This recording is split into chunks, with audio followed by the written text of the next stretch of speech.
mwezi wa 8 mwaka huu ni siku ya mabadiliko. Mnataka mabadiliko? Ndio. Mnataka mabadiliko, nione kwa mkono. Punda imefanya nini? Punda imechoka.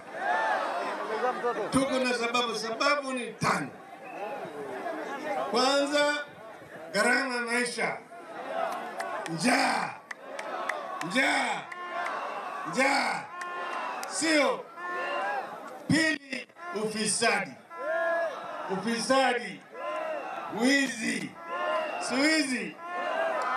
3, ukosefu ya kazi kwa vijana. Vijana mna kazi? Mama mna kazi?